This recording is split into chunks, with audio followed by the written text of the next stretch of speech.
The 10. Touchdown!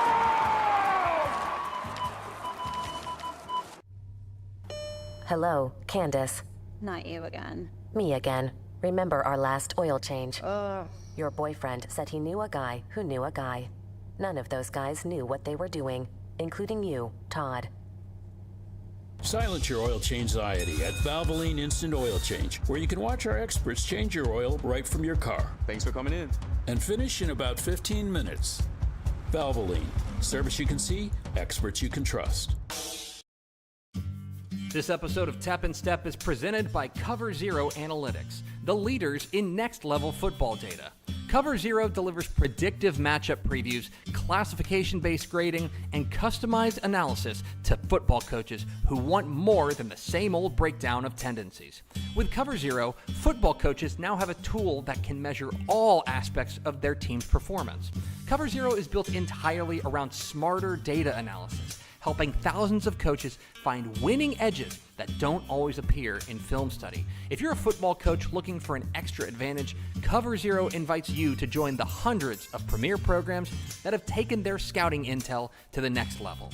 Ready to see how the best teams win? Start with Cover Zero Analytics. Find out more at coverzeroanalytics.com. That's coverzeroanalytics.com.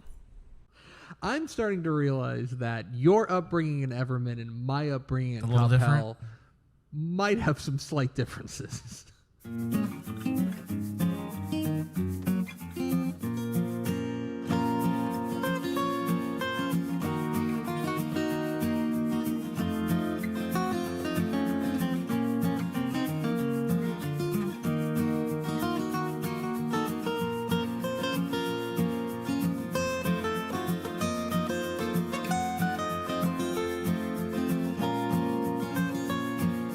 Tap and Step, your premium Texas high school football podcast from your friends at Dave Campbell's Texas Football and TexasFootball.com. I am the Tep Greg Tepper. And I'm the Stepp, Matt Stepp. Thank you for being with us. Normally we'd say being a Dave Campbell subscriber. If you are a Dave Campbell subscriber, hey, proud of you, bud. We thank you. Thank you very much. From the bottom of our hearts. And if you're not, what are you doing? go subscribe. TexasFootball.com/subscribe. Support. If you don't want to do it for us, do it for VNA. Do it for our producer, VNA Moreno. Hello, VNA Moreno. Hi. You want hello. people? We were discussing that's your natural hair, right? It was, yes. It Yes. is. It's my natural hair. You don't- Slightly wavy. Do you non-wavy. own a wig? No. Okay. Do you own a wig? No. You don't have like a... Because you're... I don't mean to blow up a spot here. That's why I wear a hat. But if you were to take off the hat... Aw, wait, I did he's have bald? No way. No. I did have Breaking one. news. I did have one at one time as part of like a Halloween costume. Okay, see, that's what I'm talking Like a about. long blonde wig. Yes. And, yeah. That'll be a good bit for coaching school. Next year. Next year. Well, can we get the one with us that's like a mullet? Yeah. Like all the right. I'll The rock hat, a it's mullet. a mullet. We got to start I'll rock a shopping mullet. for coaching school wigs right now. This is your Class 4A preview edition of Tap and Step. We do thank you for spending part of your day with us. Coming up here in just a moment, a punishingly long, punishingly in-depth preview of Class 4A. Region by region, predictions, regional picks, players that we're going to be excited to see. Everything you've come to expect. If this is your first episode Sounds like of a Tap good time to me. I don't know if what you're this is your talking first episode of Tap and Step, you're probably lost. But like, just hang with us, and you'll get the hang of it. I Yeah, promise. yeah. Like, I don't think we're hard to understand. No, we've got a bit. We got a and bit, but you'll settle in. It's niche, but It's kind of like we're both listeners to our friends at the Dumb Zone, right? They've got like bits going on and like A lot of bits. inside jokes, right? But also, if you listen to like 2 episodes, you'll be up to speed on 80% of them. I think our barrier to entry is pretty low, right? yeah, I think so. I think it's a good. I wish we had the following that they had, but you know we're working on it. We are. Jake and Dan and Blake, send us the business. Please. Coming up here in just a moment, a look at Class 4A like nobody else has ever done it in the history of the world. But first, Matthew, we'll start as we always do with your Texas high school football fun fact of the week, presented, boom, by Cover Zero. Let me tell you something, brother. Turn down your okay. mic. All these other people, all these teams out there, they're guessing. They're guessing right now. But you know who knows? Just closing their eyes and throwing a dart. Just throwing a dart. But you know who knows? Who knows? Cover Zero Analytics. They got the inside scoop. They understand. If you're looking for the third down run percentage of an opponent inside their own 40, and this team is out in West Texas, they got it. No way. Call them up. Speaking of that, VNA was breaking down Perryton's red zone efficiency Yeah, earlier she was. today. Like we were out there and she was breaking it down. She was and drawing it up on the board. Yeah, it was, and she got it all from cover zero. She did, yeah. I mean, she was just basically just like, regurgitating Cover Zero. What you got there. but she was educating herself. Yes. Via cover zero. You're so right. that's what you should do. Yes. I had footage of it, but it was so fast that it couldn't get it. Yeah. CoverZeroAnalytics.com. Set up a demo. Like, I mean this free sincerely. demo. I mean this sincerely. Do not trust us. Call Cover Zero Analytics, and they'll come to you, and they'll just be like, "Hey, you want to see?" Like, don't believe us. Believe Jacob. I know time is valuable. Yeah. But it'll be the best hour. It'll be Yes. the best hour you've spent on football. It will be worth it. Trust me. CoverZeroAnalytics.com. Tell them Tepp and Stepp sent you. Do that, please. CoverZeroAnalytics.com. Thank you, Cover Zero. Matt Stepp, your Texas high school football fun fact of the week. All right. You stumped me last week, big time. In 2025, so last season, Okay. what 4A team averaged the most total points per game? That is both scoring and allowed. Okay. What 4A team, out of all the 4A teams, allowed the most, was involved in games with the most average points? So basically, who was the most wild ass? The team most of wild. 4A last year? You're putting it in terms that I understand. you understand. Cover Zero Analytics would never. Me, I'm just a caveman. Although if they want to do if they want to have like a metric that's like the wild ass metric. Ooh, the wild ass metric. Jacob. Come on. Do it for us. At least. Anyway, who was the most wild ass 4A Yeah, team in the state last year? Okay.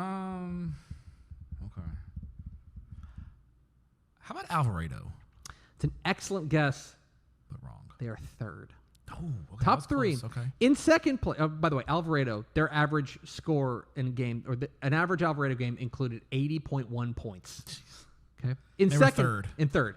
In second place, the Hornets of Athens, I was at one of their wild ass games last year. 82.1 points per game. The game I was at, it was 48-42.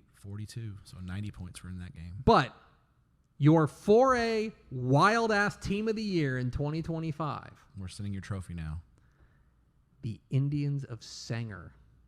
Shout out Chad Rogers.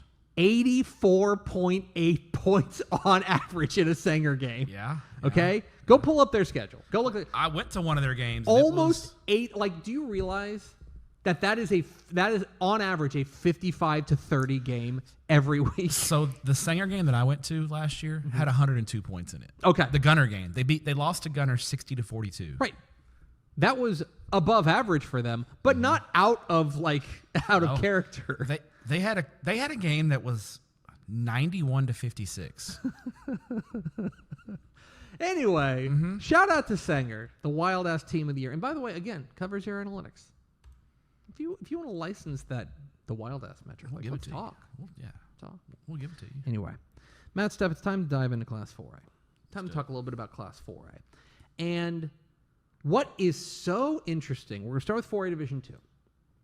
And what is so interesting to me about this year is 4A tends to be, I think just because of the size that it tends to be the most transient of the classifications. A lot of teams moving in, a lot of teams moving out. There's always a lot of change. And yet, this year, I would look at 4A Division 2, and especially we'll talk about a number of changes in 4A Division 2 as we get to them. But I would look at the upper crust of 4A Division 2. A lot of familiar faces, aren't A they? lot of familiar faces, and it's a lot of familiar places for them. There was realignment did not throw 4A, at least 4A D2, into the same kind of meat grinder that it normally did. A couple of exceptions. Yeah. Sitting, dropping out, going to 381, Like right? Waco La Vega going that Waco kind of Centex district moving to Region 4, kind of flip-flopping the East Texas districts where Carthage moves into Region 2, Athens and Van move to Region 3, Springtown, Decatur move into Region. So there's some real, if you know, Yeah. Nothing like just blows you away. Like in 3A Division 1, Llano and Wall moving is like, whoa, Region 4 to Region 1. That's crazy. Not as much in 4A. There was some move, but it was real. You got to know. You got to be really like a nerd. I would be really interested to go back. I'm not going to do it because who would possibly do this? I would be interested in listening to our 4A preview from a couple of years ago, and when the last alignment came out, because in my recollection, and maybe this is just member berries, but like in my recollection, 4A is always the one that gets thrown in the realignment wood chipper. Yeah. You know what I mean? And this year it felt more. Now we did have one wood chipper in Division 1. We'll talk about. We'll get to that. Yeah, but yeah, it is. I don't know. Like a lot of it is there's a lot of status quo, and one of the things that has to do with status quo is the animating question in 4A Division 2, at least for the last decade or so, which is it a Carthage year or is it not a Carthage year? That's the animating question. You have to answer that question first before you move on and do anything in 4A, in 4A Division 2. And according to those dum-dums at Dave Campbell's Texas Football, it's a Carthage year. They start the year number 1. And, I mean, they're back-to-back state champs, and they have history. Like, you can't – the greatest indicator of future success is past success, and – we're talking about the preeminent program in Class 4A. They're 11-0 in state championship games. Scott Surratt has 11 state championships and 8 playoff losses in his career. Dude, he's got 11 state championships and 31 losses. Yeah. Okay. He's starting to catch up. He's 250 and 31 in now his career. Carthage recently, their titles have kind of come in pairs. They've only three-peated in this run once, and it was when they won their first 3 titles, 08 and 09 and 2010. They three-peated. They haven't three-peated since. It's a lot of onesie, twosie titles. So that makes you think, okay, maybe it's not a Carthage year, but like the teams who I think, especially in Region 2, who could challenge them all have questions as well. Well, Carthage has, there's no doubt, Carthage had very few questions last year. Like it was... It would have been a shock if Carthage would have lost. Yes, and especially once they got in the playoffs, and once we got like a feel for what this team looked like, it was just like okay, it was a machine. It felt like fait accompli. They have questions, but Pleasant Grove's got questions, big time. Gilmer's got questions, big time. Is their toughest challenge coming from outside of East Texas? I don't know. Sunnyvale, I don't know. Like it's hard to. So. That's if you're it's really again in 4A Division 2. Are you taking Carthage or the field? Yeah, and I don't know. We'll find out. We'll find out. I will say this about Carthage, about this 2026 team. From a star power perspective, it's hard to remember them getting hit this hard. Okay. Yeah. KJ Edwards, DeQuivis Beck, Jet Surratt, Junior Henderson, Carson Crawford. Those 5 guys that I just named. Yeah, gutted. Like they got 4 of them are going to the 3 of them are going to the SEC. One of them's going to Colorado. I thought Carson Crawford, by the way, what an unbelievable player he was last year. He was tremendous. And then, by the way, Jet Surratt's going to go play. He's going to go help start the program at A&M Texarkana. This is they lost a ton. Now, still going to be pretty good. Jace Harris, J.D. Edwards, Jaden Jeffers. They're loaded. Okay, they don't reload. They also had Scott Surratt said this in a podcast I listened to last week. This is the best group of receivers that he's ever coached at Carthage, which is kind of scary because Scott Surratt like to throw the ball around. He does. It's gonna, we'll talk about Jacob Dixon and how key he's going to be because in Carthage's offense, it's very quarterback centric. So he's going to be the key. Okay, let's start with Region 1. They're not in Region 1. No, and everyone in Region 1 is happy about that. Let's start in Region 1. And Region 1 is West Texas into kind of the western part of DFW. And here you do have a team that won the region last year. Back-to-back regional champs. Back-to-back regional champs. Remember when we thought we were like, I don't want to say we were worried, but like when I think last realignment, Brock moved up from 3A Division 1. And I think there was a thought of like, okay, well, like how is Brock going to handle 4A?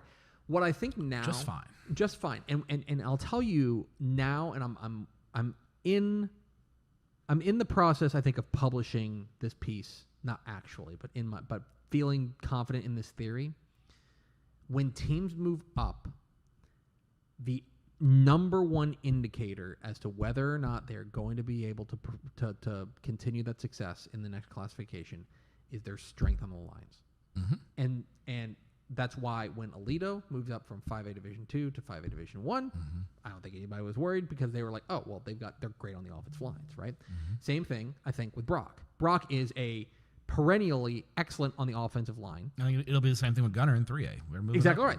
Always very good up front. Yeah, Melissa and Argyle really moving up from 4A to 5A. So, no, I mean, football's won in the trenches. As much as we love the skill guys, we cover 7-on-7. We talk about it all the time. You're not going to win football games, especially in the playoffs, if you're not at least decent up front on both sides of the ball. Now, Brock starts the year as the number 6 team in our rankings, right? And they're going to be pretty good. I think they're especially going to be pretty good defensively. I think their defense. Yeah, last year their defense was a little young. Took some lumps. You know, there was yards to be had against them. Their defense this year is going to be a problem. Now They've got their quarterback back, so they're going to be able to score points. I believe. I think they're going to be pretty darn good. I think they're in a really tricky district. Okay, one team in that district that I think is nobody's going to be surprised to hear me say their name is Graham. Graham is a team that is always very good. They bring back 10 starters offensively. We saw in 7-on-7. They won it in 7-on-7. And Graham's not scared of Brock. Like, Brock does, even though Brock just moved up, I think they do have a little bit of our screen went out. Hope that's okay. Brock, they've kind of got a little bit of a mental edge on people. They don't really have that against Graham. Graham beat them pretty bad in the regular season in 2024. Brock won a close game in the playoffs last year. Brock beat Graham, but Graham is a little bit down. I think Graham is going to be in the mix, and just because of how explosive they are on the offensive side of the ball. They can score on anyone. 4A also, District 4, 4A Division 2, also has a team that I think, I don't want to install them as a sleeper in your brain, but I know in my brain, I think it's time to pay a little bit of attention to what's going on in Mineral Wells. Love Cody Worrell.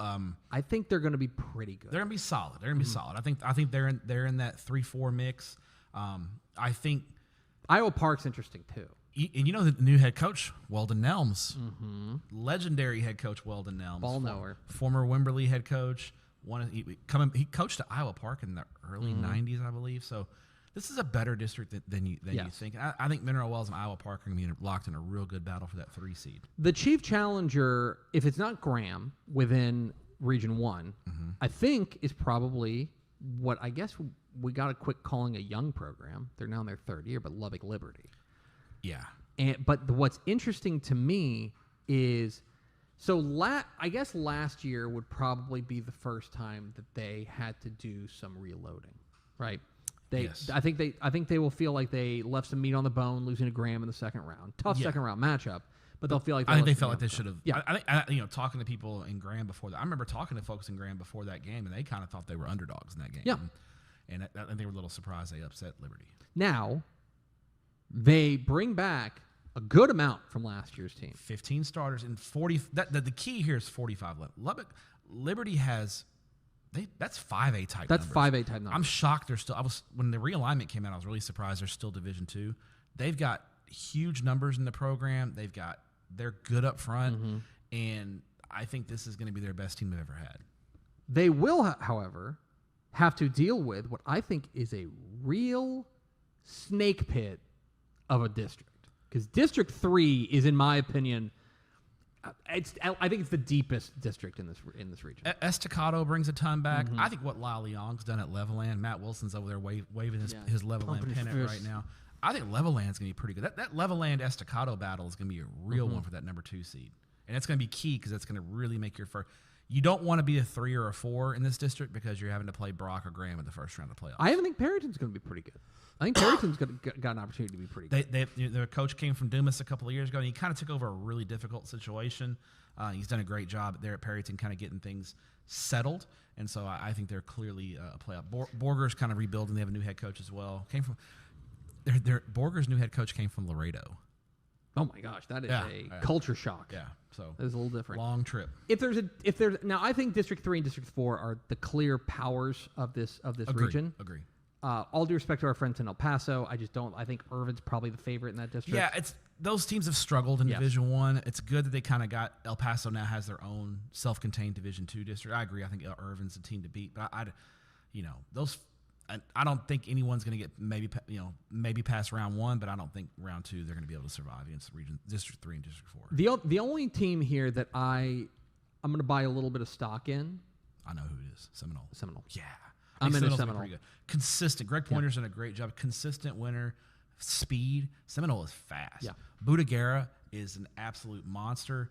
I think Seminole is going to be really good. I think they're clearly the favorite in District 2, and they're the best team in that top part. District 1, District 2. I think they're the one team in that kind of those two districts that can make a run. I will say, go and mark this down. In 2 years, Snyder is going to be really good. Okay. They've got a really good freshman class. It's going to be sophomores next year. They're going to play a ton of sophomores this year. The group behind them that's going to be freshmen is apparently really good as well. Give it another year or two. And it'll be good. It's weird not talking about Snyder because they've been such a good team for a long time. Snyder in 2028, watch out for them. Over to Region 2. And in Region 2, this is where Carthage lives. Now, Carthage, of course, You live here. Yeah, they live in Region 2. Mm-hmm. But this is an opportunity. We talked about them. I will say I want to put a fine point on it, that we talked about that they need a quarterback. And Jacob Dixon appears to be the new guy there at Carthage, the junior. Coach has really nice things to say about him. Talented player. He's got the tools. He's a big kid. He's got a good arm. But in Scott Surratt's offense, you've got to be able to process, make decisions quickly. And Scott Surratt is hard on quarterbacks. Yeah. He was a quarterback back in his day.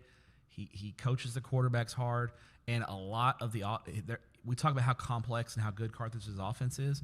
It's because they expect a lot. They expect a lot out of the quarterback. And so there'll be some growing pains, I think, and I think kind of like when Jet Surratt was first started as a sophomore against Kilgore, you think he threw like 4 interceptions. So there's going to be those growing pains. So, but I think Carthage fans know now that they know and trust the process enough to where that I don't think it's going to be, no one's going to hit the panic button if the first 2 or 3 weeks of this season they're not firing on all cylinders. So they are the number 1 team in the state, but they are joined within their own district by 2 other top 10 teams in District 8, 8-4-AD2, but each with their own kind of set of questions. Sure. We'll start with Pleasant Grove. Pleasant Grove is a team a program that at this point needs no introduction. It's a program that they've been the team that's pushed Carthage the most. Yes. Oh yeah, absolutely. They've absolutely been the team that pushed them the most. They just haven't been able to get over the hump.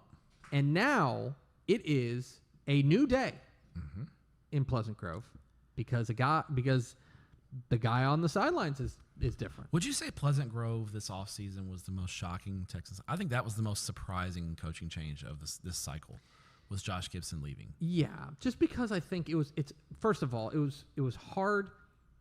And the interesting thing about him is that he didn't go and take if Pleasant Grove, if he had left Pleasant Grove to go take the job at Allen or Katy or some big time 6A program, I think it would have been like, hey, great get for that program. Sure. They went out there and they found a heck of a coach.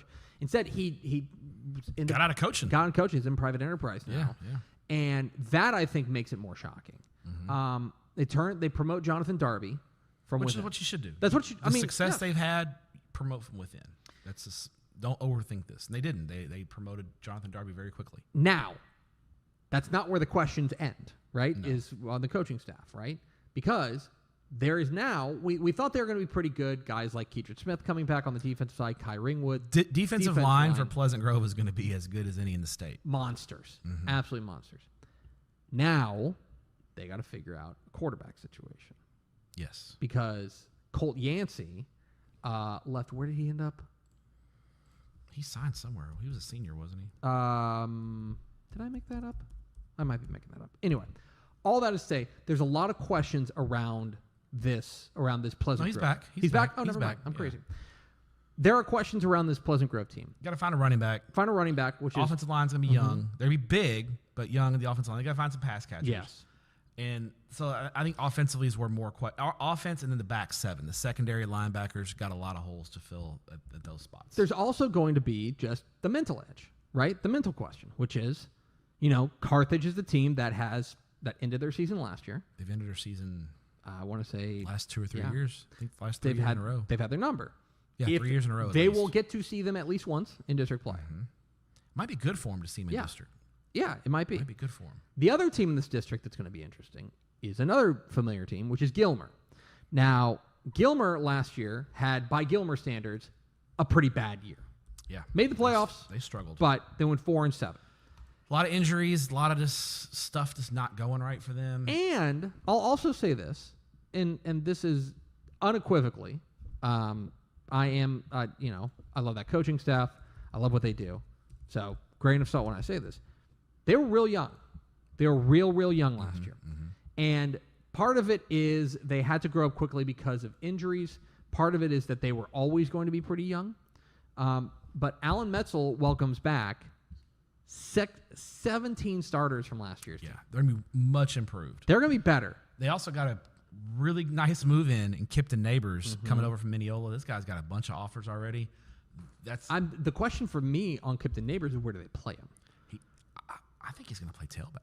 You think you're going to put him tailback? He's getting the ball? Tailback, yeah. And run behind Ishmael Kamara. Yeah, by the way, they've got the Texas commit at the offensive That was line. still the most terrifying thing I saw last year was when Gilmer put Ishmael Kamara at running back and they were handing him the football. Yeah. And Athens was just it did not seem fun trying to tackle that guy. 6'6", 345. And by the way, you'd believe it. And he can move. Yes, he can move. He's very agile Wild for ass. his size. It reminded me of Dalen Mack a little bit. This is a really, it's a fascinating group of teams in Carthage, Pleasant Grove, and Gilmer, because you've got the team that's like the undisputed team to beat. You've got the team that has been the chief challenger for them, but has some question marks. And then you've got Gilmer, which is the team coming off of a pretty poor season. But they're the last ones to beat Carthage in the playoffs. And the upside, you feel like, is there. But here's my other crazy Carthage stat. In the last 9 years, Carthage's record, last nine football seasons, their record is 131-4. The numbers are just stupid. That's the thing, is that they are just, and this is just no hyperbole, they're the Texas high school football program of record of the last decade or so, basically. They've won 131 of their last 135 games. Crazy. Yeah. Okay. Outside of District 8, because it's easy to look at Region 2 and just be like, oh, it's District 8. Sure. There is one team lurking in District 7, and you mentioned them, that's very interesting. Have you heard the good news about the Sunnyvale Raiders? They're going to be really good. Case and Maupin. Yes. Got to watch. I think they are going to roll through District 7. I think so. That's my only real question with Sunnyvale is how they're not going to get pushed. Yes. In the regular seat in the district play. Now I do think they did schedule up a non-district, so I think that's a help because they needed to do that because I think they're going to run through the district. But they opened the season with Paris. They week 2 against Mount Pleasant. Then they have Van Alstyne and Gilmer. That Gilmer game week 4 or week 5 Gilmer game week 5 at Gilmer at Jeff Traylor Stadium. That's going to be the litmus test to kind of see where Sunnyvale is now. They played Gilmer in the playoffs 2 years ago and beat them. So they ain't scared of Gilmer. But going into Gilmer, going into Upshur County, that's going to be it. But this is a really good non-district schedule, and I think Coach Stutz needed to schedule that because I don't think any one of their districts is going to challenge them. But I think every game is going to be 3+ touchdowns. Now, they're the clear favorite in District 7. I'll give you another team that I think is a clear favorite in their district, but it's very interesting because of, we talked about realignment, not necessarily throwing into the wood chipper. The folks in Glen Rose would disagree because Glen Rose, which has been one of the more dominant teams, one of the better teams in Region 1, now swings over to Region 2 into District 5. And they bring back Judd Connolly, their quarterback, who was really good for them last year as a sophomore. They were pretty young last year. They were young, took some lumps. New coach, though. Still won a playoff game, but a new coach. Yeah, Cliff Watkins left and went to Decatur. District, it's a 4-team district because one of the schools, one of the Dallas Uplift schools, Uplift charter, prep. decided they didn't want to play UIL football. Which, note to the UIL, don't put new charter schools in a 5-team district. If it's their first time in the playing UIL football, make it a 6-team district because now it was hell for Glen Rose and Kemp and Venus and Hillsborough to find 10 games. They did it, but it was a problem. Now we're going to learn a lot about Glen Rose, but I don't think we're going to learn a lot until later. So they got a 3-week stretch. September 25th, they play at home against Robinson, good team out of Central Texas. Bryce McCurdy, we'll talk about him soon. October 2nd at Greenwood. good game. October 9th at home against Brock. Yeah, The rare Week 7 non-district game. Yeah.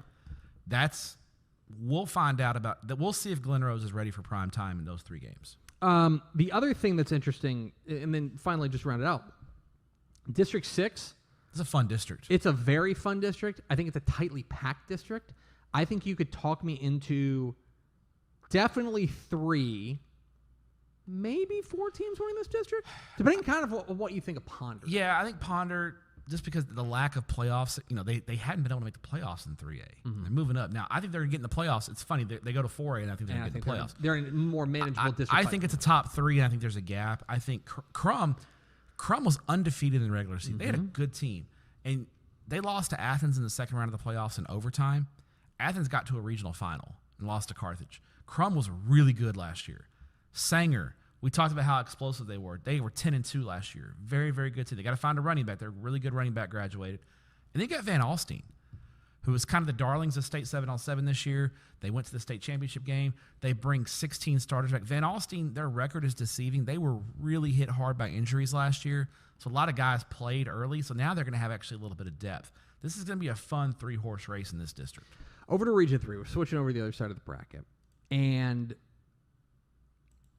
okay, let me see if I think I'm going to say this. You know what? I'm going to say it. I got a mic. I'm going to say it. All right. It's the deepest region in Division 2. Agree. It's the deepest region. And it's a fun mix, I think, of teams that we've come to expect to be 4A D2 powerhouses, including the state finalists from a year ago. You've got some newcomers to the region, some newcomers to the classification, and also, I guess I'll just say it this way, like newcomers to contention. Yeah. Like newcomers to like trying to crack into that upper echelon. It makes it like a fun soup. It's a real fun soup. There are going to be some really, really good matchups in round 1 of the playoffs. Yes. This is clearly the deepest region in Class 4A Division 2, and it's not close. The conversation should start with the team that won the region last year, that went to the state championship game a year ago, which is the West Orange Stark Mustangs. They're in the best district in Region 3. They're in the best district in Region 3. And by the way, I think they're going to be really good again. I mean, they got Kelby Jefferson for another year. They got 7 starters back on both sides of the ball. Oh, who's that linebacker? I asked Hiawatha Hickman about him at coaching school. I'll look this up. You keep talking.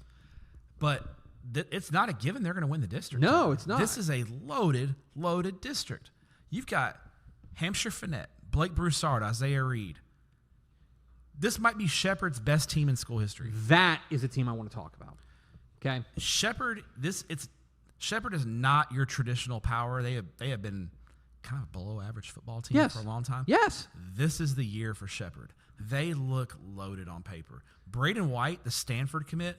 I remember last year at the DFW Coaches Clinic, former Jasper head coach Kendrick Crumity, who's now at Fort Bend Travis, told us that Shepherd had the scariest defensive line that they saw all. They have 2 Division I guys on the defensive line. Yeah. At this size school, they are monsters. Shepherd on offense, they just line up and just mash you, kind of like Hardin does in 3A. That's what Shepherd does, but they team it with an elite defensive front. Then you got Silsby. Randy Smith does a great job at Silsby. They don't have the big name talent right now, but Silsby is a consistent winner.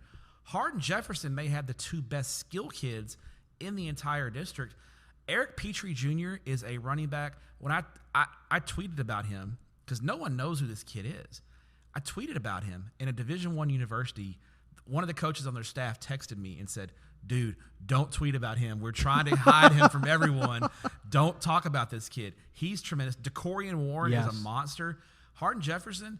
And then Jasper. I have Jasper 6th in this district. Now, they're going through a little bit of a rebuild, but for Jasper to be 6th shows you the depth in District 10 4A. Who was that linebacker? Antarian Fontenot. Yeah, Fontenot, yeah. Monster. Real 409 last name. Monster, there. absolutely. Real Bayou energy. Okay. There's so much to talk about with this district, but you mentioned Jasper. Jasper, new coach, and Toby Foreman. Dude, all that dude does is rebuild teams and rebuild them in a hurry. West Orange start guy. Like, get them up to speed in a hurry. You know who he hired as a defensive coordinator? I do know who he hired as defensive coordinator. Cornell Thompson, the former West Orange star kid. The man with the flip phone. And so... I don't think it's a flip phone now. And so... I think his wife said he got an iPhone. And so, you will have him coaching against his old team. Yeah. That'll be a spicy game when West Orange Stark. It's always spicy when West Orange Stark and Jasper play. A little extra slap your mama seasoning in that one. It'll be good. Okay. The headline. I like slap your mama. It's great Cajun seasoning. The headline for district. The headline, I think, as far as realignment is concerned, would have been the switch over of East Texas teams over into Region 3, specifically Athens moving over to Region 3. I think Athens is probably your favorite District 9. I like Van. I think the Van more Vandals, than Athens. Yeah, Athens was hit pretty hard by graduation. Okay. Athens only has 2 starters back on offense, so they got gutted. I think Athens. Zach Harrell's done a great job at Athens. I think they're going to be a good team. I give the edge to Van. A little more experience back for Van. 13 starters back. Van was a 10-win team. They were 10-2 last year. Good football team. The sleeper here is the Canton Eagles. Watch out for Canton. Another 10-win team. They were 10-2 last year. They were young. 7 starters back on both sides of the ball.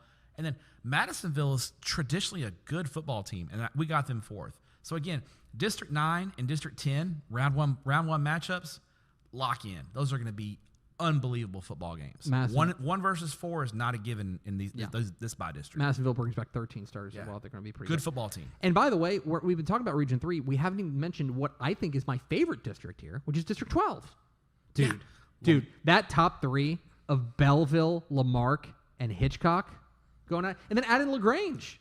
LaGrange Kyle Cooper's ball club brings a ton back as well. They're going to be a lot better. I think your 4 playoff teams are pretty set. Yes, I agree. All due respect to Brazosport and good luck, Katie Harmony. Yeah. But I think those top 4 are set. But Lamarck and Hitchcock playing for real finally. Galveston County is going to shut. That's going to be the new rivalry. Is Lamarck? Lamarck and Texas City for a long time had the huge rivalry. Wade Oliphant's done an unbelievable job at Lamarck. They got the new stadium coming back. Belleville, Slot T is the devil. They're always going to be around. So this is a great. And Hitchcock. Craig Smith's done a great job there. Hitchcock's loaded with athletes, so it's a fun district. And then we go to District 11. Yeah. My team. I've talked about this team a lot. Houston Yates. Yeah. 11-1 last year. In the second round of the playoffs, they had Longview Pine Tree on the ropes. Yeah. And they let them off the hook, and they're learning as a program and growing. They dropped down from Division 1 to Division 2. Houston Yates is going to be a team to watch. I think they can go.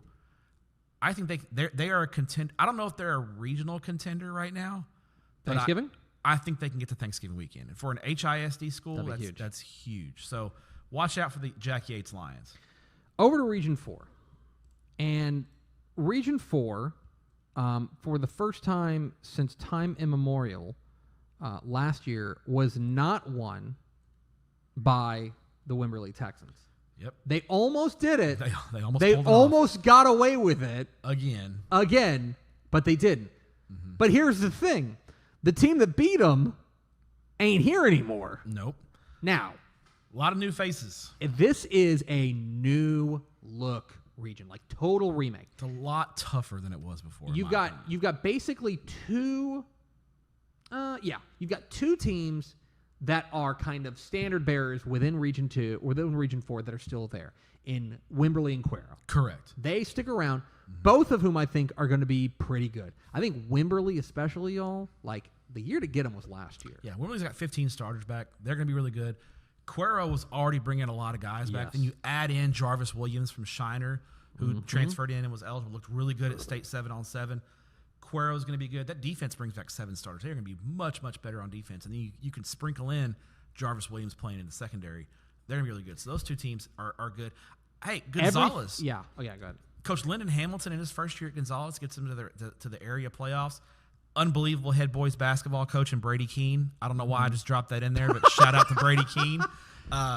In the Dave Campbell's intern Hall of Fame. Yeah, he's definitely an intern Hall. Brady Keene and Cameron Kroom. Yeah. Definitely in the intern Hall of Fame. But those are really good kind of Region 4 stalwarts that we always talk about in Region 4. But what makes this region fun this year is we got some new teams to talk about. Including, you've got a team swinging over from Region 3. And we've talked about it, that the closer you are to Central Texas, the more you are up in the air as far as you can go north, south, east, or west. Such is the case with the Central Texas District here. Specifically, 2 teams, Waco La Vega and Robinson, are dropped into Region 4.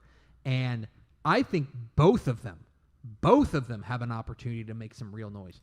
La Vega's loaded. La Vega, like, the issue is you're never going to get a straight answer at Don Hyde. Like, you're just never going to get it. I got to talk to his wife. That's she'll give you the real. She's the actual Pirate insider. She's gonna give you the. You real. would think, like, Dave Campbell's a La Vega alum. You'd think we'd be able to get some, like, You can't. some good.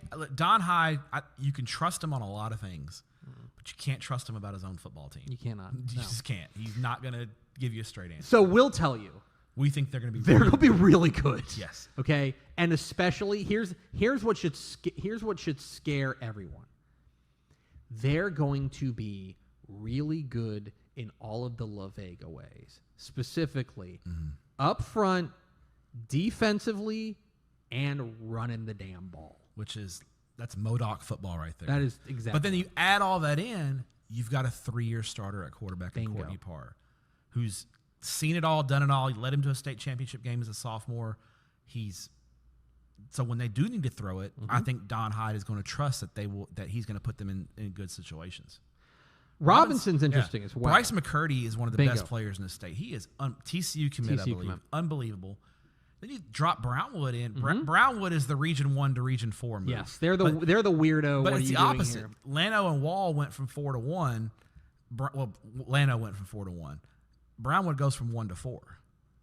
Brownwood could be playing a first-round playoff game against, like, Round 2. Lago Vista. I've got Brownwood in Round 2 playing Cuero. That's crazy. Texas high school football purists. Sure. That's like one of the most pure Texas high school football games you could get. That'd be so Brownwood good. and Cuero. 2 of, like, the most decorated programs in state history. They should play it in Austin, like at House Park. Yeah. They got played somewhere kick-ass. House Park. They just redid the press box. Go play at House Park. Yeah. Make it happen. That'd be pretty. Just remember that. Okay. Make it happen for Matt Stepp. Down on the coast. Yeah. Down on the coast. I want to talk District 16 because District 16 is really interesting. Kind of your to me. Corpus, Rio Grande Valley mosh pit. Right. Rockport, Fulton, and Corpus Christi, London are probably the 2 teams up front that I would talk about. I feel like Rockport, Fulton, they got hammered by graduation. I trust Eric Sosa. I do too. He's done a great job at Rockport. He really did. I wonder, though, I'll just say this. That Rockport, Fulton, London game, I think, is going to be really, really good because London is on the ascent. Moving up from 3A. Yes. They're getting, that's the heavy growth area in Corpus. That's where the community is growing. So they're getting all the new builds, all the nice new houses, and they're getting growth from the middle of Corpus moving out to London. Oh, we do need to mention one more team from District 13 because we have a big fan of this team, Salado. Salado's going to be interesting. Brand new stadium. Brand new in Salado. stadium. Big, Yeah. beautiful stadium. Yeah. An 8-win team a year ago. I think we're right in They'll be in the mix. District 13, I think La Vega and Robinson are your top 2. And I think after that, the next 4 are all mix them in a blender. It's going to be, get your tiebreakers ready. You never know what happens. The new stadium at Salado is. If you're on 35, right, you can see it right on 35. It's over off. If you're coming from Waco, it's on the right. Yeah, exactly right. It's really, really nice. You think if I go to a game in Salado, I can get in the press box? I can call a guy? I don't know. All right, Matthew, give me your regional picks and your state champion pick in 4A Division 2. And here with a controversial take is Matt Stepp. Okay. I'm going to go with in 4A Division 2, Region 1. Mm-hmm. I'm going to take. Give me Graham over Brock in an Ooh, upset. a little upset. revenge. A little upset. Give me Graham over Brock. Region 2, I'm going to be For him. Pleasant Grove over Carthage. Whoa! Just going to do it. Just for once. For once, I'm going to do it. Okay. Pleasant Grove over Carthage. Okay. Region 3, give me West Orange Stark to beat. Do I have West Orange Stark? West Orange Stark over Lamarck. Okay. And then in Region 4, I'm going to take La Vega over, I believe it's Wimberley. Okay. Let me double check that. Okay. Cuero. Waco La Vega over. La Vega and Wimberley would play in round 3. Yes. So La Vega over Cuero Okay. in the 4th round. And a state championship? La Vega over Pleasant Grove. Boy, Jesus, a physical ball. Jesus. Hide Hide- your kids, hide your wife. La Vega and Pleasant Grove are coming. That is a real high T football game. Yeah, It's a very high T football game. yeah. I'm going to be less controversial than you. I don't want to be mainstream Step this year. I 'Cause want to be hipster Step. Boy, let me give you some chalk then. I'm going to take Hello, welcome to Chalky Tepper. Brock in Region 1. Goes with the mayo. I like Carthage in Region 2. Okay.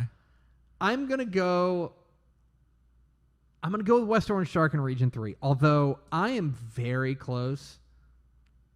Dude, I'm really in on Lamarck. Okay. I'm really in on Lamarck. Like, that's the team that, like, if I were being super hip. You've been Coug pilled? Yeah, I have been Coug pilled. No, you know what? Screw it. I am taking Lamarck. Let's go. I like Lamarck in Region Let's 3. go. Give me Don't Lamarck be- in don't- Region 3. Don't be boring. Come on. And then Region 4. So here's the thing. I think Waco La Vega is the best team, but Wimberley's also there. And Wimberley, there's no team that it's Joaquin makes us look stupid. Glen Rose makes us look stupid, and you add in Wimberley. Like, anytime we count them out, but I do think La Vega is the best team. I'm gonna go with La Vega in Region 4. But So you're predicting this office is going to be insufferable in the state semifinals with Lano yeah, and Wimberley, who's our own Kimmy Gooding I know. is a Wimberley alum. but I like. This place is going to. And Kimmy Gooding is the sweetest, I know. kindest person in the world, except when it comes to Wimberley football. She's an Then angel. she will throw you up against She the wall. shoved you against the wall and told you better pick the Wimberley Texans. And I'm she gonna- used some words I've never I'm heard. gonna go with La Vega in Region 4. La Vega in Region All right. 4. And in a state championship, I'm not screwed with. I'm gonna go with Carthage over La Vega. Okay. I'm gonna go Carthage over La Vega in a title game. If A rematch Carthage of- gets to the title game, I'm not picking against them. I think they're gonna. I'm just gonna pick them to lose in the regional playoffs. If they get to this, I mean, here's the thing: when there's the round that usually gets 3 them and 4. is it's usually it's a Thanksgiving weekend or it's the regional final. Yeah, Gilmore got them in the regional final. Their last playoff loss was in round 4. Although they had trouble with Glen Rose in the semifinal that one year. Glen, a couple Ro- years ago. Glen Rose is giving them Yeah, gave him some some trouble. Anyway, there's two different sides of the coin. All right, Matthew, time to talk about 4A Division 1. Okay. 4A we promised you a punishingly long episode, and we are delivering. We're delivering. 46 minutes. We didn't lie. 4A Division 1. We're And journalists. And the headline, I think, in 4A Division 1 is probably just like regional chaos. Like, a lot of the teams that are contenders are the same. A lot of them, I mean, we'll talk about some of them that have made some moves. But as far as regional chaos is concerned, brother. The UIL decided to just get wild with it as far as regions are concerned. Because you look at the top 4 teams, the top 4 teams in our rankings. All switched regions. All 4 of them switched regions, including a couple of them. In fact, not only that, 3 of them switched sides of the bracket. Yeah, the Stephenville one is the craziest one. This at realignment, we're at Birdville, and I was talking to Coach Doty, and they get their packet, and so Stephenville traditionally Region 1, maybe Region 2 if you're getting real weird, right? If you're really, you had a couple of drinks, not Region 2. His assistant coach is looking for. He thought that they were left out of realignment. Yeah. Because he scanned all of Region 1 and all of Region 2. And he goes up to Doty and goes, Coach, the UIL forgot about us. And then he's looking, he's like, where the hell are we? And then another coach goes, Coach, you're in District 12. And he said his jaw hit the floor. Region 3? No one ever. No mock realignment. No. That is the first time. Jamie Harrison was like, I'm going to show Stepp and Padilla how it's done. We're just going to mix this thing up. And That's boom. the first time anyone even conceived of them in Region 3. Yeah. Because, like, we'll get to it, like, we'll talk about it whenever we get to I Region 3. would have put them in Region 4 before Region 3. Yes. Like, because, again, kind of 281, Marble Falls, Burnett, kind of down that way. But again, it follows a trend line of what the UIL did in realignment this year, which is those teams that are closer to Central Texas, we're sending you south. Yeah. That's basically it. It happened to Brownwood. It happened, although Lano went, Yeah. Well, Pickle was like, we want Region 1. Maybe what they did is they just took all the teams in the middle of it, and they We're just going to switch you around. Yeah. jumbled them up. Yeah. And just whatever. Okay. That's but then also the other big news is the East Texas District of Doom. Yeah. So the old District 9 4A with Kilgore, Chapel Hill, Lindale, Pine Tree, Henderson, those guys have been in Region 3 for 3 alignments in a row now.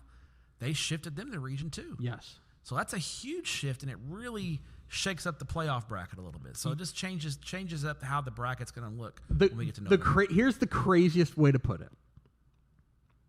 You could, and I don't think it would be a crazy prediction, you could have a rematch of the state championship from last year, and both teams would be coming from the different side of the bracket. Yeah, like Stephenville coming from the right side of the bracket, bottom part of the bracket, and Kilgore coming from the left side, the top side of the bracket. Absolutely, yeah, it could happen. Absolutely nuts. Okay, let's start with Region 1, which was won last year by Stephenville. They're not there anymore. No. And what has kind of taken place in Region 1, because, again, total makeover here. Like, Canyon West Plains is probably sitting there and be like, oh, cool, man. Like, awesome. Stephenville's out of here. That's good news for us. And then they look up, and all that happened is they put together one of the most wild-ass districts in all of Texas high school football. Y'all, 4A Division I is going to be nuts. The map of that district. So the UIL puts out maps, and I think they're still there on the website, kind of with a dot map, and it kind of shows. It's like a Pac-Man around Fort Worth. Yeah. Going around. Like, it's crazy. From Godley and Alvarado up to Aubrey. Yeah. Insane. Like, driving through traffic in the middle, it's like 80 miles one way. Yeah. Through traffic, through the city. It's gonna be I never conceived this, and it's a brutal district. That's the thing that gets Springtown, me too. Decatur, Alvarado, Lake Dallas, Aubrey. Really, Aubrey brings a ton back. They are going to be a good football team. Lake Dallas they're excited in Corinth. Let's go to our Lake Dallas Dallas correspondent. What's the word in Corinth? What's the word in Corinth? Yeah. Corinth. I'm sorry. Oh. Screen grab that, Sam. There's nothing. Yeah, Sam. There's nothing going on over there. They're just building apartments everywhere in Corinth. I think Springtown. The quiet. Lake Dallas is just trying to lay low. Coach Males is trying to lay low over there. I think Springtown's going to be really good. I think Springtown has not. They have the best.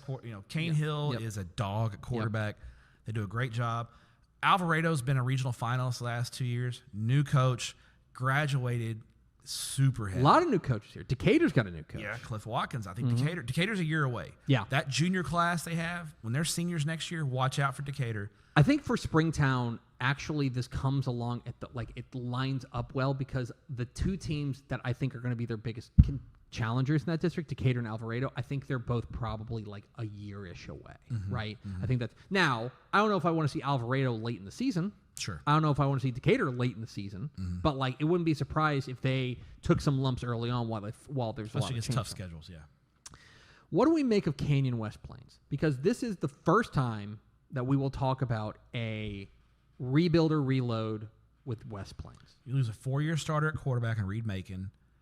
You lose 2 Division I talents. They lost our big offensive line went to K-State. Kane White Tinsley went to UTEP. They graduated heavy. Now West Plains has the benefit of having good numbers. Yes. They're just going to be inexperienced. They're going to be young, and they have a new head coach. Adam Cummings left and took a position in administration in Canyon ISD. They promoted Jeff Lofton from within again. Reward success, and he's been a head coach, and he's got a really good record at Idalou. Did he take Idalou? Was he that coach when they went to a title? No, but maybe like a regional final. Yeah, I think he took a regional final. He's got like a 76 and 35 record. It's very good head coach. I just think they're a year away. Are they okay? Here's my question: are they your favorite in District 2? Because District 2, especially with Dumas, Canyon in that mix, well, you add in Randall, which was a 10-win team from a year ago, which has to reload a little bit on defense. Canyon's got Matt Levern at coach now, 14. I actually gave Dumas the nod. Okay. Because of the quarterback. Yeah. They've got the guy at quarterback in Colton Mills, 3-year starter. I gave Dumas. But the difference between I think you got 4 clear playoff teams in District 2. Yes. You got Dumas and the 3 Canyon schools.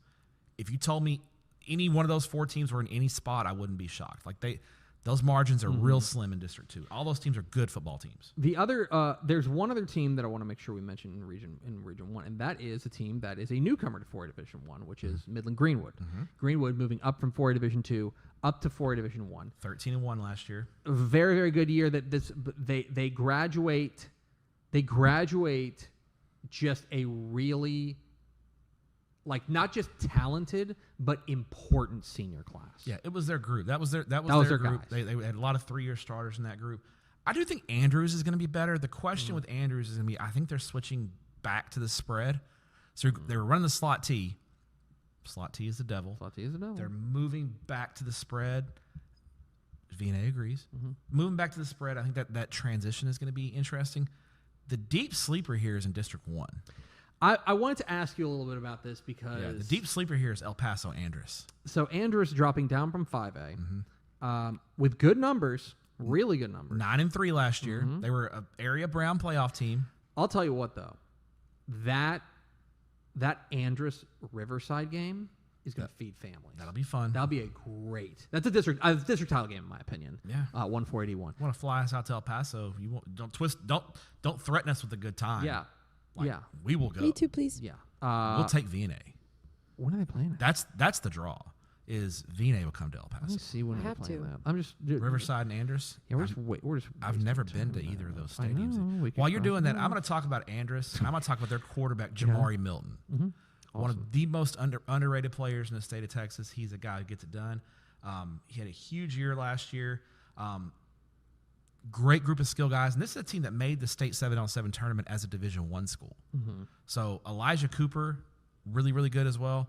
It's an excellent district. Friday, October 16th, Riverside at Andrus. I've never been to Alan Sepkowitz Stadium. So El Paso, if someone wants to bring the crew out to El Paso for that game. Call us. We can be bought. Our presence can be bought, 100%. Yeah, with tickets. We'll cover our own hotel. We'll figure that out. Yeah, well, don't worry about that. Just get us out Please. Feed us, though. Well, yeah, take us to, where do you want to go? L&J's, Carlos and Mickey's? Yeah, we'll go to L&J. Okay. You don't go Chico's Tacos? No, I don't go cheap. Dang it. Okay, sorry. All right. You're not talking me into that. Region 2. Over to Region 2, which, again, it's a new look because you swing the East Texas teams over here. And under normal circumstances, you would be talking about, the big conversation piece is going to be Kilgore, a team that played for a state championship a year ago, swinging over from Region 3 over to Region 2. Matt Stepp, that is not who we have in the magazine winning District 8. No. No. Y'all, it's time to talk about Lindale. They are going to be really good this year. They're going to be excellent. And Kilgore is probably I don't want to say a rebuild, but They graduated Kilgore heavy. lost a really special group of seniors. They did. They're probably I think like a little bit of a retool. Like this is the thing about Kilgore and Lindale is that Lindale's on the ascent, and Kilgore, you can make the argument, is on the way down. Agree. But I think there's a reasonable question to be asked: have they crossed yet? Like, has Lindale kind of passed them? I love David Lindig, their quarterback. I think he's awesome. I think they've got a ton of really, really good experience. Huge especially senior the class. Run. Huge senior class. I think they're going to be able to run the ball really well. They're up front. They're going to be really Yes. good. Lindale is, in my opinion, a complete football team, and I'll go ahead and say that. They're my favorite in Region 2. But this is not an easy district. No. Pine Tree lurks. I like what Pine Tree. They were a third-round playoff team last year. They're going to be really good. Jeff Reardon, we're not talking about Chapel Hill, and Jeff Reardon loves it. They have found a way to, after a good number of years being like right on everybody's radar. They got to a state championship game. Yeah, I mean, they made it to a title game. But then now, like after a couple of lackluster years, past couple of seasons, they've slid back under the radar, which is where they're the most dangerous, in my opinion. because they're good enough to beat anybody. Absolutely. No, I think that District A is by far the power nexus. Oh, 100%. Because you got, all due respect to District 5 and District 6, those are inner city districts, typically not full of powerhouses, but there are some good teams we'll talk about. I mean, let's go to my hometown, Fort Worth, District 5. You got Eastern Hills, surprise second-round playoff team last year. Who'd they beat in the first round of the playoffs? Kennedale. Yeah. And now they're in the same district. So they're going to play each other in the first round of playoffs. I think both of those teams are capable. The really good thing about this alignment is UIL put Fort Worth ISD district and Dallas ISD district next to each other. Yes. So you're going to get, those teams are going to have a chance to get out of the first round of the playoffs. And that's huge when you're trying to develop and build a program. I think the Dallas district, it's been dominated by Kimball and Carter the last couple of years. Tepper, I think Dallas Lincoln is the team here to we beat in go. District 6. It was a three-way tie for the district title last year. They split. They all beat each other. I think Lincoln is the team to beat in this Dallas district. They actually ended up on the top of the three-way tie last year. They bring the most back. Their offensive line's going to be really good. Give me the Lincoln Tigers in District 6. I think they're the team to beat. But I think the real battle in that district is the battle for fourth between Spruce, Pinkston, and Wilmer Hutchins. All on paper, very, very evenly matched. I want to go back out east for a minute because I want to talk about a really interesting development now in District 7 where I think you've got, I don't know if you want to play Stock and Kaufman, but I think there is a clear 1-2 in this district. Agree. In Sulphur Springs and Paris. Correct. Both are on paper from the outset teams with questions. Okay? Yes. I think for Sulphur Springs, I have some pretty severe defensive questions. They graduated pretty heavy on the defensive side. And I want to know how Paris is going to move the ball. Like Paris, offensively, got hit really hard by graduation. They did. And so now, who answers those questions best? Not right now. It doesn't matter what we think right now on, August 3rd. What matters is when they play, who is able to kind of coalesce the best there.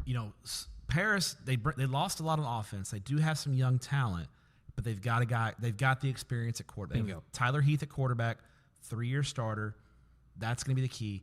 They've got a sophomore running back that a lot of people in Paris are talking about, but he's a sophomore. So let's see.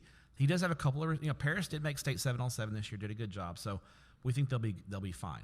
Sulphur Springs, they also have their quarterback back, Deuce Timmons, who got hurt. That really kind of derailed. Like Sulphur Springs was a legitimate state championship contender last year.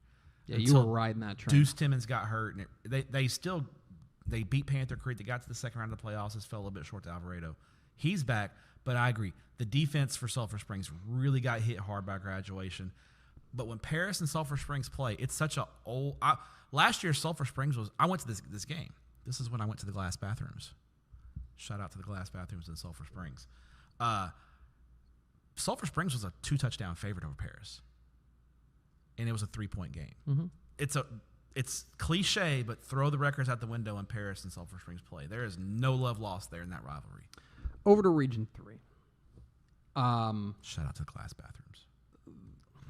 This is without a doubt.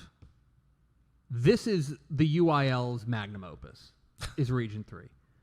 As far as an absolute chaos factory of just like, pile them on in. Sure. Yeah, we'll take a defending state champion, Stephenville. And, why don't we take Bay City and throw them in there? Hey, Navasota, absolutely. Hey, we're moving up Sealy.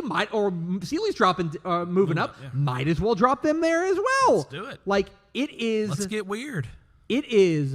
Oh, and by the way, El Campo and Stafford. Yeah, hop into. Come on. This is the chaotic region, arguably in the state, because, like, it is hard to grasp. Like, I want you to go and map the teams in this We region. got Stephenville and Sealy playing in the first round of the playoffs. Stephenville and Sealy. Yeah.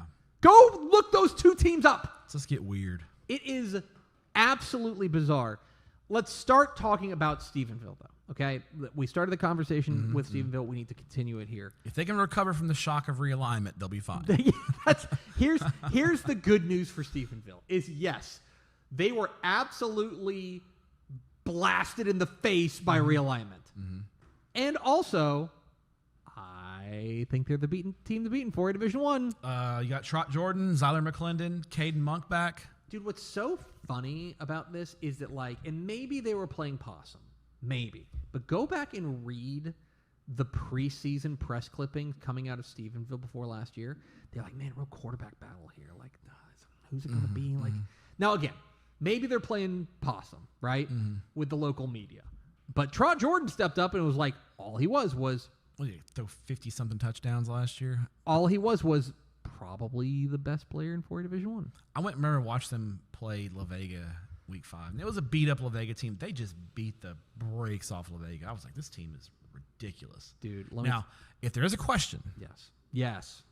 I know what you're going to say. defensive line. Defensive line. They've got They were some so good on the defensive line last year. Their 4 defensive linemen were – that defensive end they had was unreal. Those 2 giant tackles. You just couldn't move them. Colton Dirth.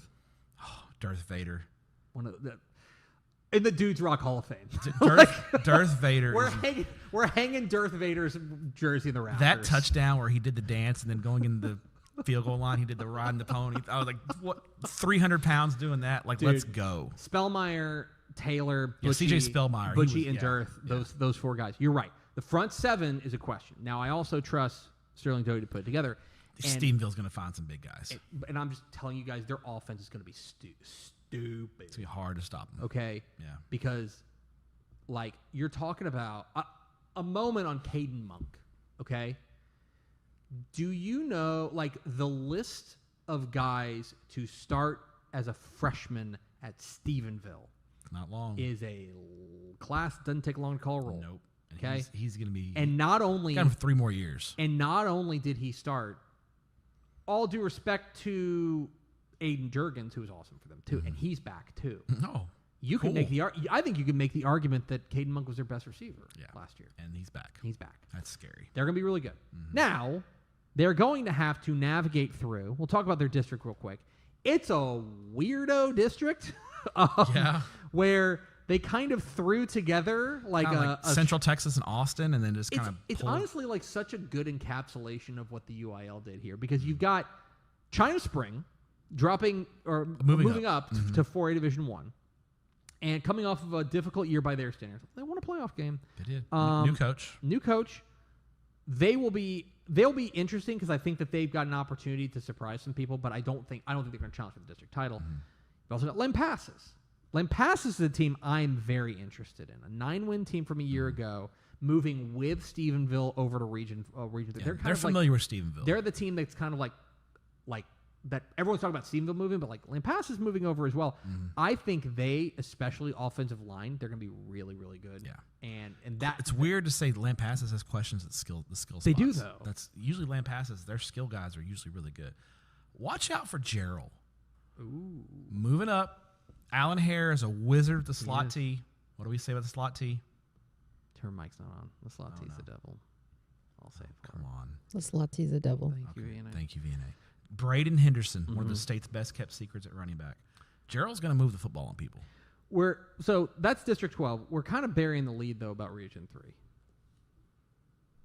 I know I've been saying brother a lot. I don't know why. Maybe You watching too many Hulk Hogan hype videos. Exactly right. Dude, District 11 It's is a deep so district. good. A really good football team's going to finish sixth. Yes. Yeah. Absolutely. Bay City. I think they're the favorite. KJ Wiggins is his name. Is that right? Kamorian Wiggins. Kamorian Wiggins. Yeah. A ludicrous talent. Their offense is going to be out of this world. And when Bay City's young on defense, I don't worry. Because two things I know Bay City's going to do is they're going to be fast and they're going to hit you in the freaking face. Yes. And they're going to be fine. So I don't worry about Bay City on defense so much. I liked Navasota last year. They really made a good improvement last year. Jace Jablonski at quarterback, 41 touchdown passes last year. The arrows pointed up for them. Big red flag, though, is the young defense. Navasota's probably going to get in a lot of shootouts this year. So that's my thing with them. One team that may, I don't know if they want to get into shootouts, but like Sealy, moving up from 4A Division 2, is going to be really good again. Yeah, they graduated their quarterback. That's the Who was question. that kid? Their quarterback last year was putting up last 2 years put up monster numbers, but he's graduated. So big question there. El Campo is in that mix as well. I think Needville's going to be pretty good. I think West Columbia's going to be good. West Columbia was a district champ in Division II last year. Yeah. They're moving up. Ernest Pena's done a great job at West Columbia. West Columbia lost Dasa Abdallah to U of H, so we got to replace him. But El Campo is the mystery box here. Yeah, I agree. They've been a good team for a long time, and it just hasn't come together under Travis Reeve. Just kind of waiting to see, are they going to have that breakout year this year? We start I thought that our rank, we put them at 25th in the rankings. I think that's like perfect. Yeah, It's like, actually, what's interesting, both of our 25th ranked teams in 4A, in D1, it's El Campo, in D2, it's Shepherd. And I'm like, I like both of those. Of like, show us something. Like, we're interested, you know? I am a little curious. Bridge City makes me a little nervous, and I'll tell you why. I think they graduated pretty heavy. They lost their best offensive player, Abraham Munguia, who's a really good player for them. They do have that stud at linebacker in Bryce Breeden. He is a dog. Yes. And they got a quarterback back in Hoffman. So I give them the favorite in the Golden Triangle. I agree. You get in that Golden Triangle Division I district, it's a lot like Division II. There's 5 or 6 teams that I could conceivably see for the playoff spot. Bryce Breeden is the best player in the district. Bryce Breeden is such an animal. We talked with their coach at coaching school and just like went on and on about them. Okay. And then in District 10, by the way, in District 9, keep an eye on Huffman Hargrave. Huffman Hargrave's team that I'm a little bit interested in. And then, by the way, the slow and steady ascent. The Lumberton agenda is taking hold, folks. The Lumberton agenda. I think Livingston, year 2 under Tucker Carter. A little bit of disappointing news last week of Livingston. Their new stadium's not going to be ready, so they're going to go back to the old stadium. It's Trevor Bullard's favorite stadium. Trevor Bullard, if you're listening to this podcast, you know he's throwing something at the computer because he hates that place. Livingston's going to be a lot better under head coach Tucker Carter. So keep an eye on him as a sleeper, kind of hipster fourth place playoff. Yeah, team. but I also think we all agree Liberty's winning the district. Yeah, go Liberty. Go Liberty. Shout out to Lunch. Okay, and then there is District 10. This one feels like I don't want to say I think there's a clear. Yeah, I think Stafford's going to roll. I think you got 2 teams. Stafford and Sterling has been a good 5A Houston ISD team. I think they're dropping down to 4. They're the clear number 2, but Stafford I think is, in my opinion, District 10. All due respect to those teams, Stafford's the only one that has a chance to get out of the first round of the playoffs. And then over to Region 4. And one of the things that I think is really interesting about Region 4, again, is there was some regional shifting. We'll talk about those. But a lot of it is just like the UIL decided to kind of shake up the district alignments. Man, District 13 is brutal. It is. And they do it in such an interesting way where they're like, what if we take... It's honestly... It's kind of like they let us do it, but they let us do it based on games we wanted to see.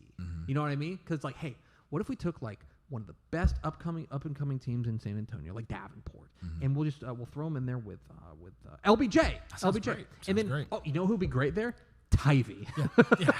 This district, you've got Taylor, which is northeast of Austin, and Kerrville, which is west of San Antonio. Yeah. That's some serious road tripping. There's going to be some serious road tripping out there. Yeah. District 13 is bizarro in that regard. Now, Davenport is also like, I don't know. Davenport, I think I keep waiting for them to have a down year, and maybe they're just never gonna.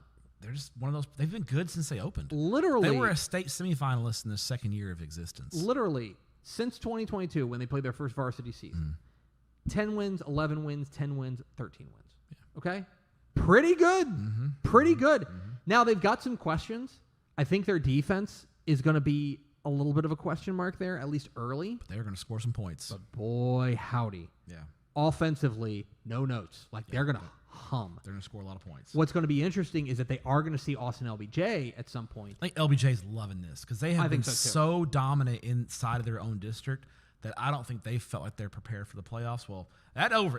No. This is a brutal district, and it wouldn't shock. I could see a scenario where LBJ finishes 3rd or 4th. Yeah, but they might be better off for it in the playoffs. I totally agree. And you add in a Tivy team that I think has an opportunity like to be playoff team in 5A last year. A playoff team in 5A. I also think like just it will hopefully be a quieter year for them because of last year with all the things that happened in Kirk County. Like hopefully just a quieter year will benefit them as Sam well. Parker's done a great job at Canyon Lake. This is a good. And then Taylor and Fredericksburg are playoff teams from last year, and they're probably going to finish 5th and 6th. Yeah, So, exactly. Tough district. They are, however, not the highest ranked team. San Antonio Davenport is 6th in our rankings. They're not the highest ranked team in Region 4. That would be the Bears of Livonia. And this is a team that obviously last year a state semifinalist from a year ago. Back-to-back state semifinalists. Yeah. Took it on the chin against Kilgore, but they bring back, I think having a third year with that coaching staff will be really, really important. Coach's kid at quarterback, Cooper Null at quarterback. Now, big question with Livonia, their all-state running back, Ty Carter, transferred to Alamo Heights in the offseason. He was ruled ineligible. So does he go back to Livonia? We don't know. We do not know. We probably won't know until week 1 if we pull up the box score. That's a huge question mark. If they don't have Ty Carter, it's going to change how they look on offense, and they're still going to be really big and really physical, but it changes how they look offensively. So more will probably be put on Cooper Null's shoulders in that attack. I will say this though, and what's interesting is that the team that I think is their biggest challenge within their district is the team they actually beat in the playoffs last year in Somerset. Yes. Somerset is an interesting team, interesting ball club. They got two of the best receivers in 4A. Yes. Malachi Iverson and Shamar Nichols. They're going to be able to cause opposing secondaries a lot of trouble. My question is going to be defensive. The defense How for do they hold, Somerset, especially in the front 7. yes, front 7. That's the real question for Somerset. Okay, let's talk a little bit about District 15. Go down the coast real quick because there's a lot of change on the coast, right? At the top of the District 15, which by the way is District 15 now. At the top of it, you've probably got Cal Allen, right? Sure. A team that 10-3 a year ago. Yep. They got great depth, good numbers. Third year under Charlie Reeves. I think they're rinse and repeat. You know what I mean? I think they're going to be good at what they're going to do. What they do, they're going to be pretty darn good. Miller is a real mystery box. They had quite an off season. Yeah, new head coach. Yep, new head coach. David McHugh. The year of the McHugh is officially over. It is. Sorry, Coach McHugh. But they have a new head coach in David McHugh, taking over a team that I think has some upside. They're just young. They're just real. I think my initial read on it is they're a year away. Yeah, I think Miller's a year away from being maybe the favorite in Region 4. Yes. I think this is kind of that retrenching year. Miller struggled last year in 5A, lost in the first round of the playoffs, had a rough year in Justin Evans's last year. He's moved on to Denton Braswell. He's going to do a great job at Braswell. I think this is kind of a retrenching year for Miller. I could see Miller, tough non-district schedule. They're playing a brutal non-district slate. I could see them going like 2-3 in non-district and going into the playoffs like 6-4.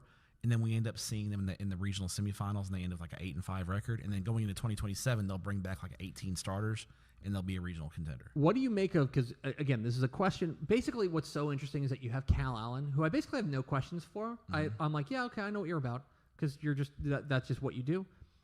Everyone else I've got questions for, including Calhoun. Port Lavaca Calhoun, I think probably has the highest upside. They have good returning numbers back. Good returning numbers. I could see them finishing second. Yeah. The question is, can they put it all together? And especially, can they, the reports out of Port Lavaca are that there's going to be a thin team. Like, they're not going to have a ton of depth. Yeah. And this is a district that, especially some teams, they'll beat you up. It's a deeper district than you think. Like, I think Corpus Christi King is going to be one of the state's most improved teams. Year 2 under head coach Austin Menor. They were 0-10 last year, but they're dropping from 5A to 4A. Year 2, 40 Letterman returning, 19 starters. They're going to be much improved, and they're probably going to finish 5th or 6th. That just shows, and Beeville is probably out of the playoffs as well. Those are good teams that are probably going to be out of the playoffs. So this is a district that you're going to have to bring it every week. A little shout out to Tolosa Midway, too. I'm interested. Their offensive line is going to be really good. Yeah, will they ever beat Cal Allen? That's just the question. Will they ever beat Cal Allen? I don't think they've beaten Cal Allen in almost, it might be 40 years. I think the year before, Danaher never lost to him. Yeah, Danaher never lost to him. Okay. And then there's District 16, which is, I don't think there's a regional contender here, but I do think that it's going to have some wild-ass games. You got two 5A move downs that are probably the teams to beat: Ed Couch, Elsa, and Alice. Shout out to Alice. Their new stadium is opening up this year. They're very excited about that down there in Alice. I give La Maquina the edge over Alice, but Ed Couch and Alice, clearly the top 2 teams in this district. I think that's probably right. I'll go with La Máquina La Amarilla. Máquina Amarilla as well. Okay. Give me La Máquina. in 4A Division 1. That's Spanish for the machine. Yeah, It's actually La Máquina. yeah. Amarilla means yellow. Thanks, Put Matt. that. Thank you. Yeah, Put can you write that in your- down? In what? Just letting you know, VNA. In what? Wait. Amarilla. Amarilla. Oh, Yellow. Amarillo. Well, it's La Máquina Amarilla. Because La La Máquina- Máquina is the machine is it's a feminine. Yeah. Yeah. We'll La- we'll La- help We'll you. explain the Spanish to you We'll help you later. with your Spanish, That's fine. VNA. We'll help you. The Mayo boys are here. That's right, baby. We're here. Matt Stepp, give me your 4A Division 1 regional picks and state champion. Region 1, I'm going Springtown over Decatur. Okay. Region 2, I'm going Lindale over Pine Tree. Okay. Back-to-back district rematches. Region 3, I'm going to go out on a real limb here and take Stephenville. Taking Stephenville over Bridge City, though. Ooh. Got Bridge City. In I'm Region 4. I'm Going Stephenville over Bridge City. Bridge City's going to be really I think Bay City's the second best team in the region, but do. I think Stephenville and Bay City are going to play in round 3. I think that's probably right. Now, And then Region Showstopper. 4, I'm going Davenport over Cal Allen. okay. And then state championship, give me Stephenville over Lindale. Okay. What was 1 and 2 again? Just Springtown over Decatur, Yeah. and Lindale over Pine You Tree. can just listen to me because a lot of mine are the same. Oh, Because in Region 1, I like Springtown. okay. In Region 2, I'm rolling with Lindale, although Kilgore has an opportunity to make us look really dumb. Okay. Like, the Clint- more I think about Clint Fuller would love nothing more than to do yeah. that. But I am going to go with Lindale. Region He'll 2. text me. Region 3, I'm going with Stephenville, but Bay City has got a real, like, cut the brakes possibility. Like, a lot of upside here to be like a 2023 Gilmer Okay. of just like, F it. We're just going to go and score a Like bunch. those teams. But I like Stephenville in Region 3. And I'm going to go, I don't want to be samesies with you. I'm going to go with Austin LBJ in Region 4. Okay. Give me Austin LBJ. Shout out to the east side. And in state champion, I am going to take Stephenville over Lindale. So same Same one okay. one there. I like Stephenville over Lindale. And that is a brief look at Class 4A. Brief. Let's go to Vianney Moreno to find out what she wrote down. Hi, Vianney Moreno. Where's my cut? There I am. Oh, No, well, That was me. Somebody wants to see that. Hi, VNA. hi guys. Y'all were kind of funny today. Y'all were kind of funny. Thank Oh you. my gosh. She taught me this. Like, this is apparently like a thing that happens in, what? Is it just like Spanish households, Mexican households? Like, what's going Just on? Latinas, they do this. Mm-hmm. When usually when we're eating at the dinner table and my mouth is full and I'm like, that's Yeah. usually how it goes. Okay, got it. What'd you write down? I wrote down, okay, y'all are pretty funny today. The man with, y'all were ball talking today. Anyways, The ball talking zone. Well, it's a BTC. The BTZ, yeah. the man with the flip phone. Oh, Cornell Thompson. Cornell Thompson. Yeah. A little extra slap your mama seasoning in that one. Oh, and Terry Fontenot? Fontenot, yeah. The West Orange Star. Another West Orange Stark connection. there, Linebacker. yeah. Oh no, it's just intern- the Jasper and West Orange. Oh, yeah. intern Hall of Fame mention. Oh, Oh. Brady Keene's in the intern Hall of Fame. Brady Keene and Cameron Croon. Yeah. Cameron Croon. Where's my cup? There it is. Hide your kids, hide your wife. That could be anything. That It was La Vega and Pleasant Grove Pleasant State Grove. Championship Yeah. game. Oh my yeah. God, yeah. it's Corinth. Gosh. And finally, we're hanging Darth Vader's jersey. We are. Dude, Coach, drop. send us a Colton Dirth jersey. We'll hang it in the rafters. We here. will. We will. Like He will do it. We need a Dudes Rock Hall of Fame for guys who graduate. Like be like induct them. A real formal ceremony. Just serve steak. Yeah. Like it's I like awesome. it. I like it. Anyway, that is going to do it for us. Vianney Moreno, thank you so much for listening Thank you. to us. Stepp, thanks for your courage. Thank you. Talk to you next week for the 5A preview on Tep and Step. Bye.